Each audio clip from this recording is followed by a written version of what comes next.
Umatnya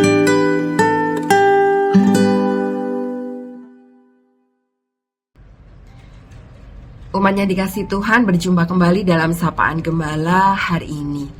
Semoga setiap kita dalam keadaan baik, dalam pemeliharaan dan anugerah dari Tuhan. Hari ini kita akan merenungkan tentang integritas, sebuah sikap yang Tuhan ingin untuk kita kerjakan. Umat yang dikasih Tuhan, kalau kita melihat akhir-akhir ini ada begitu banyak orang yang tidak lagi mengutamakan integritas dalam dirinya, bahkan mulai dari hal-hal yang sederhana. Sebagai contoh, ketika seseorang menjual sebuah produk tertentu tetapi yang dikirimkan kepada pelanggan berbeda dengan apa yang dideskripsikan. Ini artinya antara teori dengan tindakan, antara apa yang dijual dengan yang dikirim itu tidak satu. Atau mungkin kita melihat bahwa ada begitu banyak orang yang secara teori sangat baik, tetapi dalam tindakan sehari-hari bagian itu tidak dilakukan.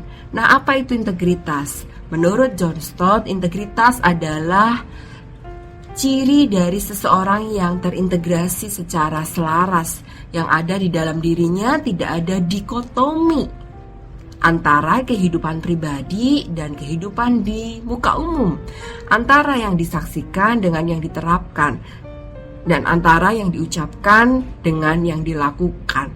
Jadi integritas sebetulnya adalah kesatuan antara apa yang kita yakini dan apa yang pada akhirnya kita lakukan. Umat yang dikasihi Tuhan, integritas pada akhirnya juga akan diuji ketika kita berada dalam keadaan di mana kita sendirian. Di sanalah uji integritas yang sesungguhnya.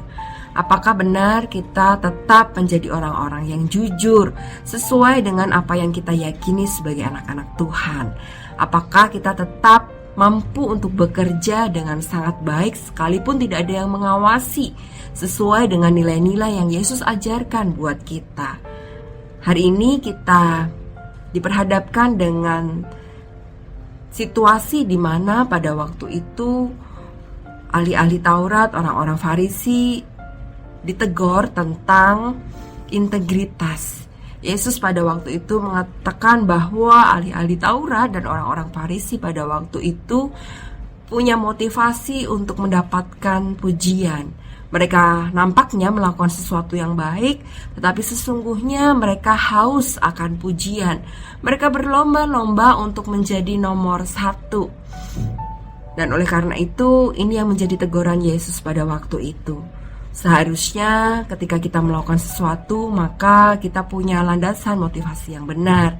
Seharusnya apa yang kita lakukan itu juga bersumber dari keyakinan kita akan Kristus, bukan bersumber pada dorongan kita untuk mencari puji-pujian manusia. Selanjutnya, integritas berarti juga dapat teruji melalui segala sesuatu yang kita lakukan dengan kualitas yang terbaik. Kalau kita membaca bagian dari Matius 23 ayat yang ke-12, di sana dikatakan, barang siapa terbesar di antara kamu, hendaklah ia menjadi pelayanmu. Pelayan, doulos, hamba, seseorang yang menundukkan dirinya di hadapan Tuhan. Integritas berarti kita juga mampu untuk melakukan segala sesuatu dengan kualitas terbaik, bukan setengah-setengah, bukan juga tanggung-tanggung. Umat yang dikasihi Tuhan, adakah banyak kepercayaan yang Tuhan sudah berikan hari ini? Adakah kita menjadi orang-orang yang mampu untuk berintegritas, yang mampu untuk berkomitmen, menyatukan diri kita antara tindakan dan perkataan, antara apa yang kita yakini dengan apa yang kita lakukan? Kiranya di tengah-tengah situasi yang mungkin tidak baik-baik saja, di mana banyak orang kehilangan integritas, kita sebagai umat Tuhan justru mau menumbuhkan integritas itu dari hari ke hari. Dan kiranya Kristus menaruh berkat atas setiap kita yang sungguh-sungguh mampu untuk hidup di dalam jalan Kristus. Selamat menjalani hari ini, Kristus menolong kita semua. Amin.